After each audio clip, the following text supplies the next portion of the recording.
Well, hello, everyone, and I mean everyone, and welcome to this Monday, March 10th, 2025. I'm glad you're here. This for us is week number eight. Week number eight, episode number eight of the Tim Allston Show. Glad you could be with us again.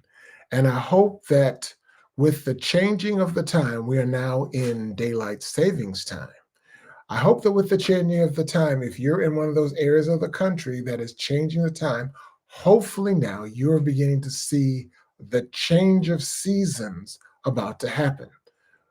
My wife and I live out here in the country, and one of the clear cut signs, along with the warming weather, was across from us is about a 20, 30, maybe 100-acre field farming, big silo. And I saw our neighbor across the street with his tractor plowing up or tilling up the soil. That to me became a clear cut sign that the spring season is just about here and the last gasp of winter are soon to be gasped out. I certainly hope so. Hey, I'm glad you're here. Again, welcome. My name is Tim Alston. I am your host. I am a leadership strategist. I am also a certified life coach, and I'm honored to be a four-time Amazon best-selling author. Welcome to the Tim Alston Show. This is the show where we aim to educate, we aim to empower, and we aim to equip emerging leaders with God-thought leadership. God-thought leadership. Also, it is also our intention with everything that we do, our team, what we write, what we speak, what we put out there. Our intention is to present current events and newsmakers in the light of biblical best practices or practices from the Holy Bible. The Bible, as you know from research and history, is history's all-time best-selling book, as more than 4, arguably 5 billion copies have been sold or donated. Certainly want to thank our sponsor, our initial sponsor for this podcast or live stream broadcast, the people at Shoeshine Media. Shoeshine Media, they're a video graphic services company under the direction of its founder, Javen J. Cornelius. They are headquartered in Atlanta. They're headquartered now in Nashville with operations in Atlanta and also in Huntsville. It is because of them that I am now a podcaster. It is because of them that I am now have my studio that they helped me set up, and they trained me and continue to train me to bring my message out to you all. This is an exciting time. So let's get started. Let me see what we've got in store for tonight. Today, our presentation is a very simple one. It's one that you are familiar with, but I think I need to refamiliarize you with it. And that is NEWSFLASH. Trump is not the enemy. Trump is not the enemy. However, well, let me go on. You know, this morning I was at my water aerobics class. It's a 45-minute water aerobics class here in Huntsville at the Bob Harrison Senior Wellness and Advocacy Center right off of Pulaski Pike. And after class, I was approached by one of my fellow male water aerobics enthusiasts. And he said to me, he said, "Hey, Tim, what do you think about all of the things that Trump is doing, all of this back and forth and back and forth?" And, you know, when I thought about it, and what I said to him is the fact that, to put it in context, in these first 6 weeks of the second Trump administration, Donald Trump has performed Michael Jackson's moonwalk more times than Michael Jackson ever performed it. You know, when my friend said, you know, all the back and forth and back and forth. And for those of you who may not be familiar with the moonwalk, or the backslide, as it was originally called, is a popping dance move in which the performer glides backward, but his body actions suggest that they are in a forward motion. Once again, back and forth and back and forth. And for the record, historically, Bill Bailey, up in the top image, Bill Bailey from the 1950s gave us the first recorded version of the moonwalk. but it was the legendary Michael Jackson that popularized it with his performance of it on Motown 25, that TV special that aired back in 1983. Uh, Many of us who saw it at that time will never forget it. And if you really want to see a classic performance of the moonwalk and a classic performance of the genius, the musical and dancing genius of Michael Jackson, certainly go to YouTube and see it. It was phenomenal. Well, yes, Michael Jackson popularized the moonwalk, that dance step that featured going backwards and forward, all at the same time. That is until now. Now I want to introduce to you the Donald Trump moonwalk of back and forth and back and forth. For example, the White House walks back cuts on new federal workers after rulings according to Bloomberg's law, back and forth, back and forth. And after all of his talk about imposing tariffs on Mexico and Canada and on China, Trump has now walked back, declaring a moratorium on tariffs for a month until April 2nd, with some observers declaring that such tariffs will never happen. Once again, back and forth and back and forth. And so we're kind of getting used to that. Even the conservative editorial magazine, the National Review, made this statement back in February of 2025. It said, a disciplined, well-managed presidential administration shouldn't regularly find itself in the position of having to walk back things said by its most senior officials. We rightly, and they had to confess this, we rightly mocked the frequency with which the Biden administration officials had to clean up things that fell out of their president's mouth, President Joe Biden. That said, the only thing worse than making shambolic, ill-considered pronouncements in deciding to dig in and defend them is deciding to dig in and defend them simply because somebody important may have said them. Well, the reality is, Donald Trump, as I said, is not the enemy. Donald Trump is not the enemy, despite all of his vitriol, despite all of his carnival barking, and despite all of our Trump exhaustion. Trump is not our main enemy. And the Apostle Paul warned us of this back in Ephesians 6, verse 12. He said famously, "For we wrestle not against flesh and blood, but against principalities and against powers, against the rulers of the darkness of this world, against spiritual wickedness in high places."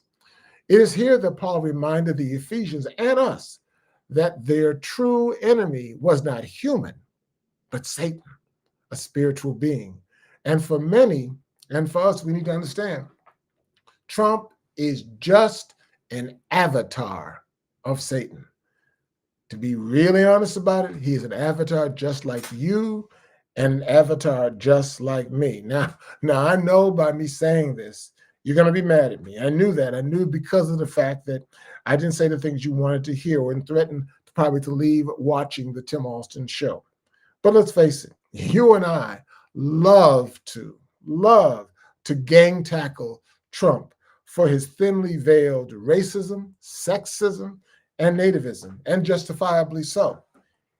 If anything, Trump is nothing but a 10-year widescreen TV whose reflection mirrors our own shortcomings that we need to acknowledge and correct.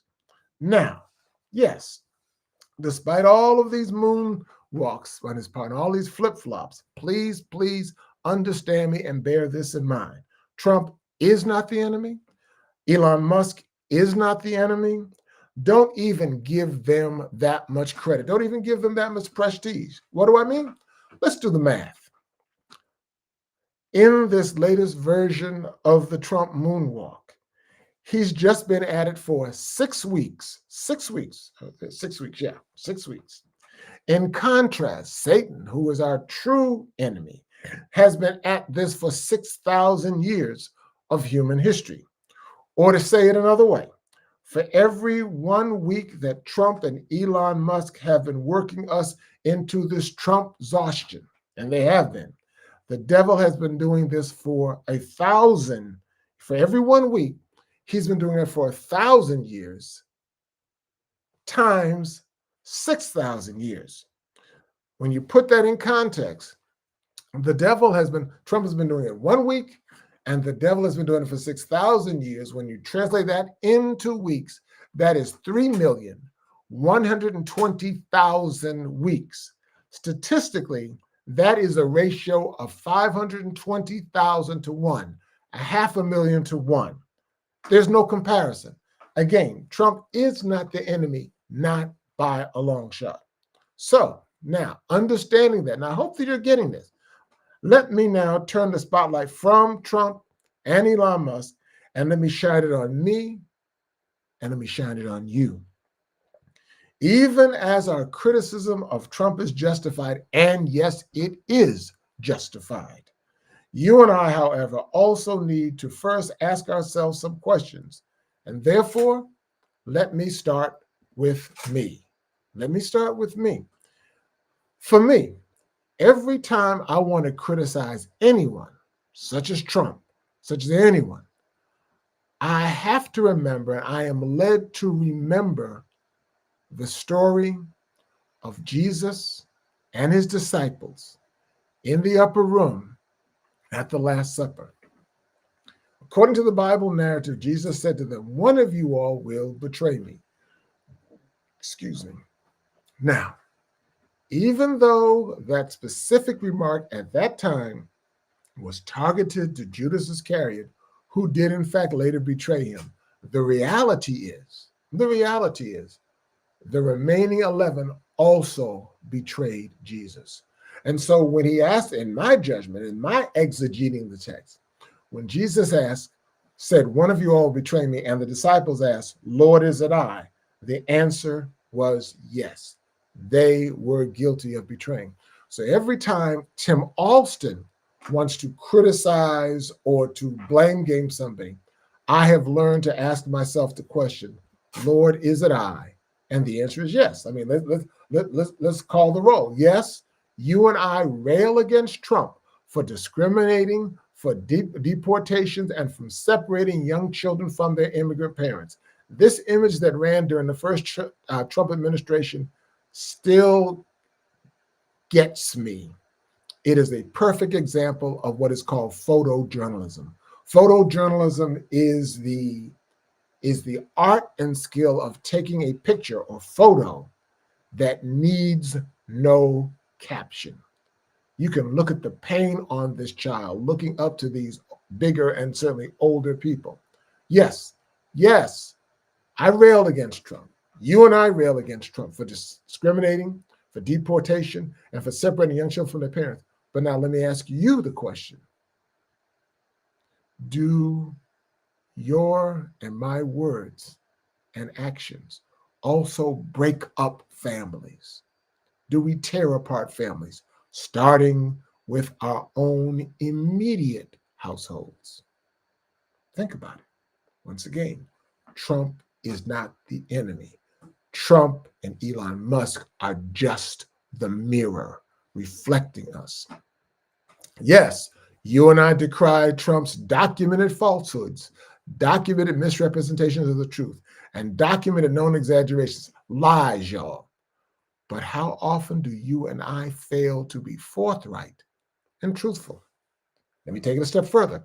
How often do we offer incomplete information when transparency is what's needed? And how often do we remain mum and withhold vital fill-in-the-blank facts, the withholding of which we employ as a tool of control? Think about it. Yes, we are angered by Trump's unconfessed and vilifying statements of racial, ethnic, gender, and class discrimination. We're vilified by it. But the question we must ask, we must go back to the story in the Bible of Jesus and his challenge in John chapter 8, verses 1 through 12. This was the story of the woman caught in adultery and the men who came to Jesus threw this woman in front of him, demanding that she be stoned because of what the law said. What I love is that Jesus began writing in the sand. Didn't say a word. Action speaks louder than words. Began writing in the sand. So when they continued asking him, he lifted himself up and said to them, "He that is without sin among you, let him cast the first stone at her." And as my younger brother Ivan loves to say, and a great silence was heard. And a great silence was heard.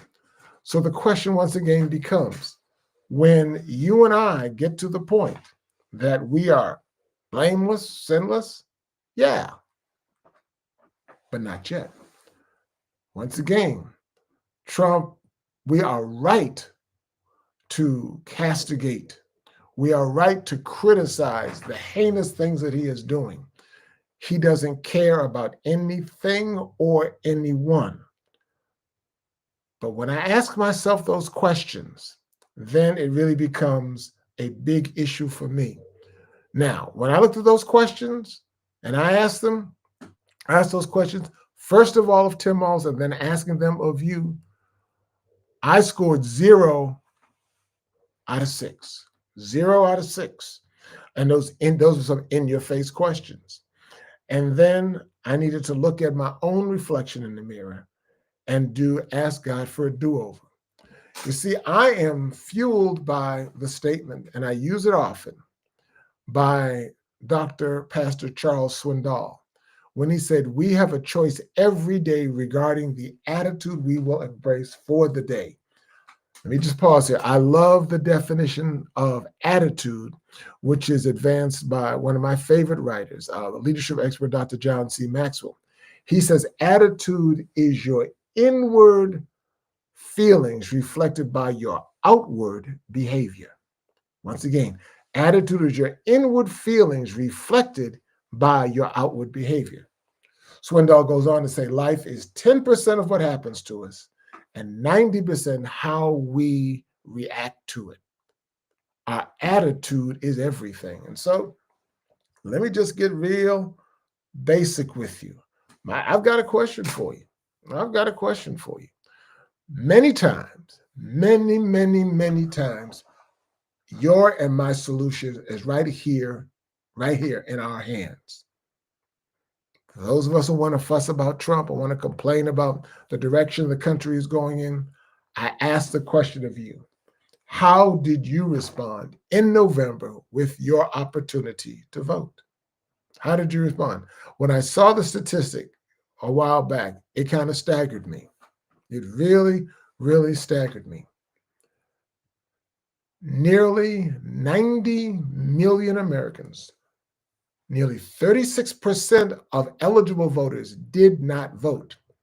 And that number was more than the number who voted for either Trump or Harris. 90 million stayed home. And quite honestly, I view that as the game by Donald Trump. Very deliberate game by him. My belief, and I'm watching the news, he blew so much smoke, told so many falsehoods that so many people said, forget it.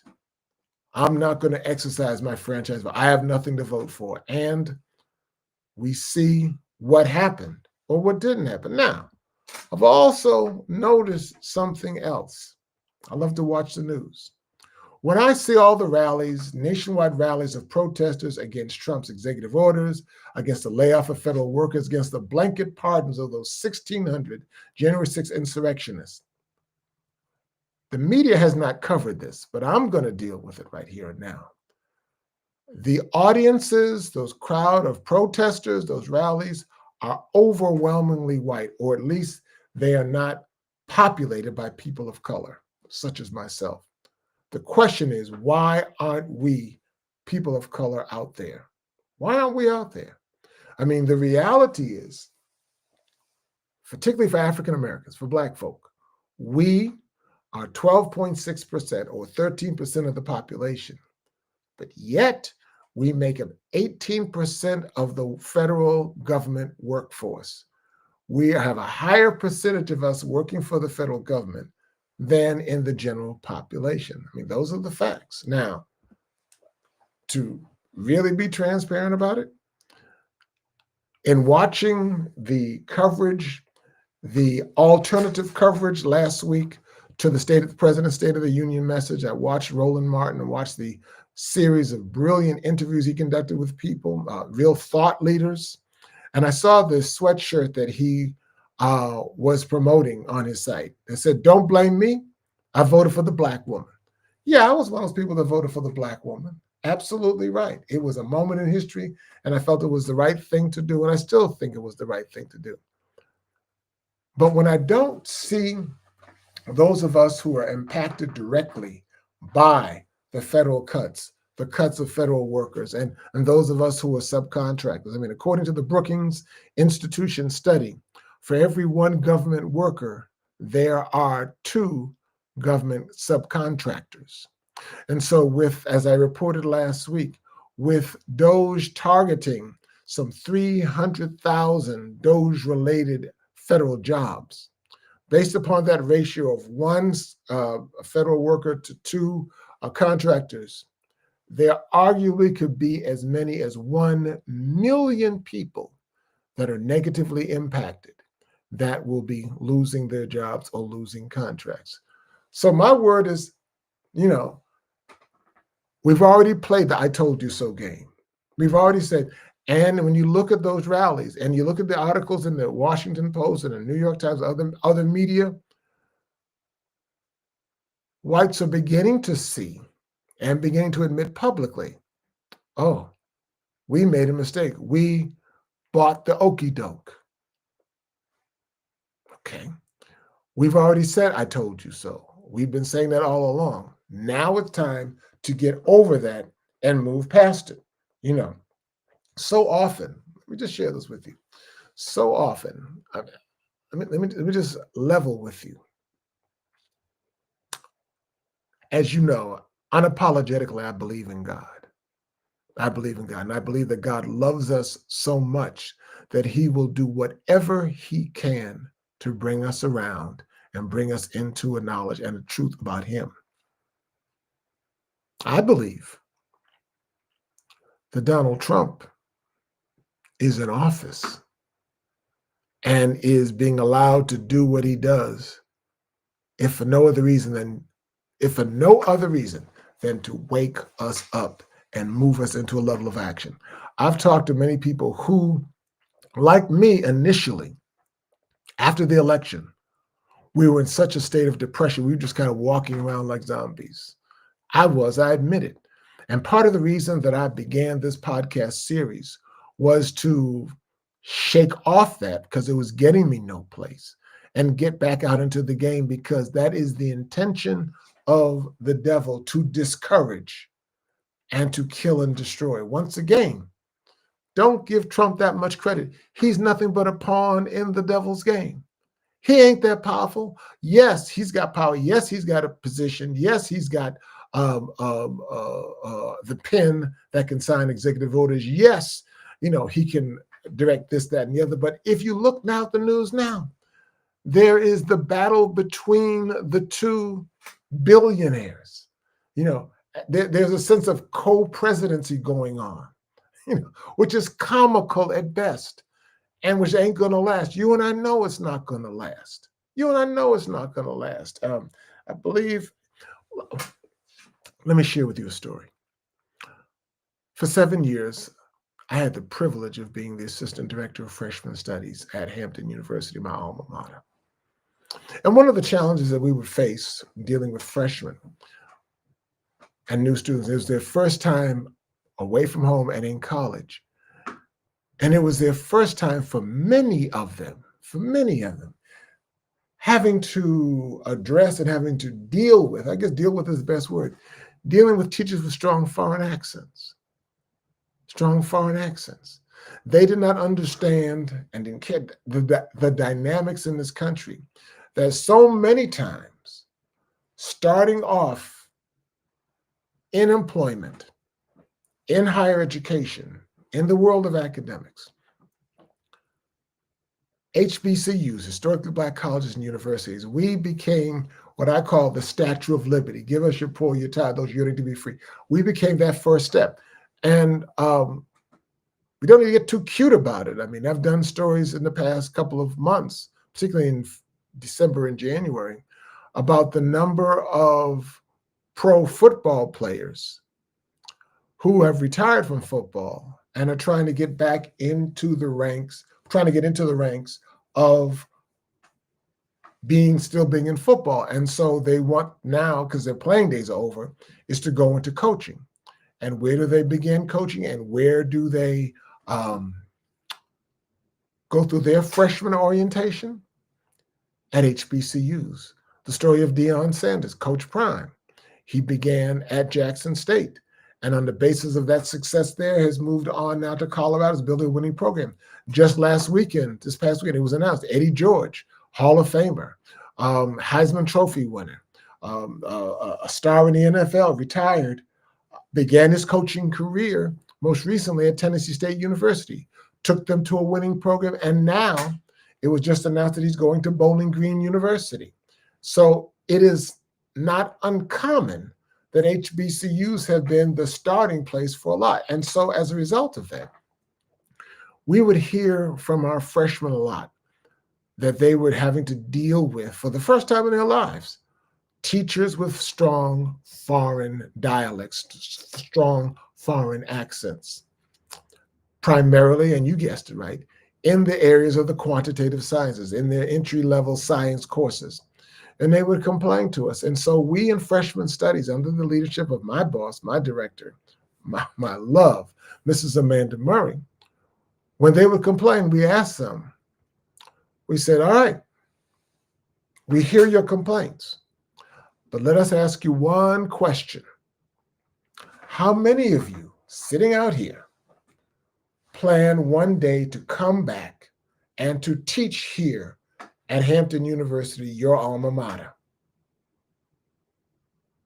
And no hands would go up, or maybe one or two. And we say, see, I want you to see see what you're saying. You can cite the problem. You will leave here with the ability to be the solution, but you don't want to come back here to teach. You are the solution. You can be the solution, but you don't want to come back here and be the solution. You just want to sit back and complain. And I think too many times we, as people in general, just want to sit back and complain. Just want to sit back and complain. Once again, and I can't say this enough, I sound like a broken record. Trump is not the enemy.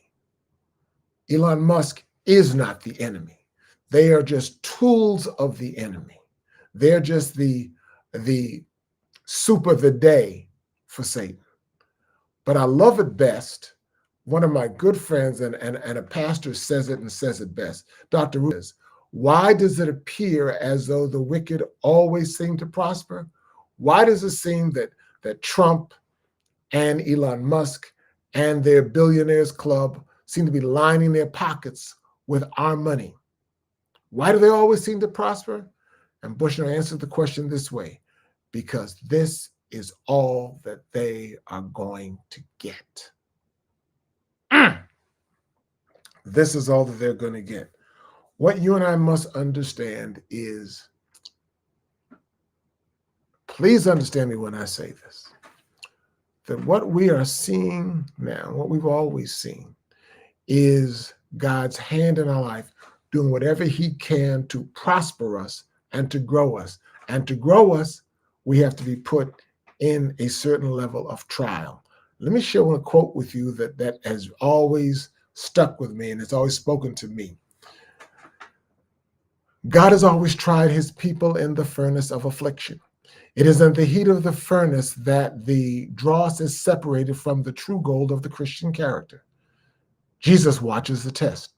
He knows what is needed to purify the precious metal, that it may reflect the radiance of his love. And this is the part that really gets to me, touches me. It is by close testing trials that God disciplines his servants. He sees that some have powers that may be used in the advancement of his work, and he puts these persons upon trial. In his providence, He brings them into positions that test their character and reveal the defects and weaknesses that have been hidden from their own knowledge. From their own knowledge. Okay.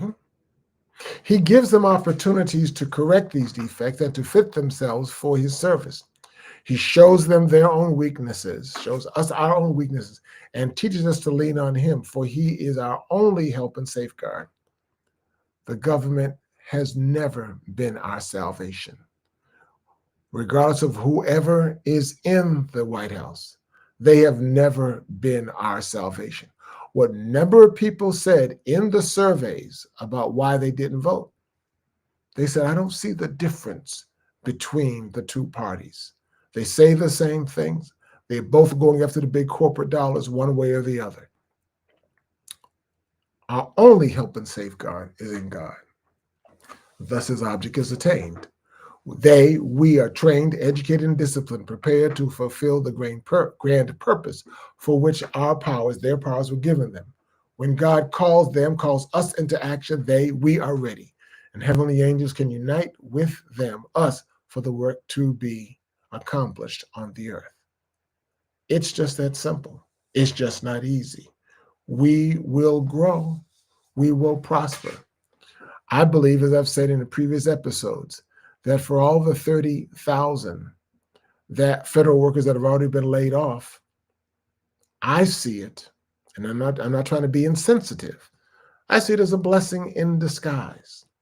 Many of us, all of us, put this way, want to be free. Now that you have been laid off, you now have the freedom to become your own boss. You've got your contacts. You've got your subject matter expertise. Now it's time for you to live out that long overdue dream of starting your own business. And take it a step further. Make that last job of yours your first client. You and I both know that they are now, because you and others have left, they are understaffed. You know those staffs are overtaxed. You know the work that needs to be done. You've done it before and done it well. You can go back to that employer and say, hey, I'm hanging out my shingle. I'm starting my own business, and I want you to become my first client. And here's the bonus of it. You don't have to pay me any benefits, medical or health benefits. That should reduce the cost of what you were paying me before by 30 to 35%. So therefore, it'll cost you less to have me now as your subcontractor or consultant than before. We have to learn how to make, as I like to say, not just turn lemons into lemonade, but turn lemons into lemon meringue pie. We can do it, but understand the fact that Trump is not the enemy. However, he is just a mirror that is a reflection of who we are. And let's begin to make those corrections now. Thank you so much for being with me. I leave you with these words from Philip Brooks, an 18th century American clergyman and author. He said, never pray for an easier life. Pray to be a stronger person. Never pray for task equal to your power. Pray for power equal to your task. Then doing your work will be no miracle. You will be the miracle. This is a time of testing, but it's also a time of triumph. Thank you for listening. Thank you for watching. I hope that you've enjoyed what you've seen. I know that it is a bitter pill to swallow, but it's a real pill to swallow that all of us are having to swallow. I also want to say to you that if you have enjoyed, if you've been informed, if you've been inspired, if you've been pushed, if you've heard some questions that you really didn't want to deal with, but you've heard them, now don't just hoard this information that you've received. Like it, share it, and do subscribe to us. And I also want to invite you that, as you know, as many of you know, I now have a second show. I do the Tim Allston show on Mondays, and on Thursday, I do a specific show that's targeted at leaders, top leaders, established leaders, and emerging leaders. It'll air on Thursday, this Thursday, the 13th, 6 p.m. Central Time, And the topic will be the power of leading from the middle, how to be number one from your number two position. And it will be available on Facebook, YouTube, and LinkedIn. Thanks so much for joining us. Do have a good day, and I'll look to see you on Thursday. And get back to me. If you want to contact me directly, you can reach me at info@timallston.com. Info@timallston.com. Thank you, take care, and God bless.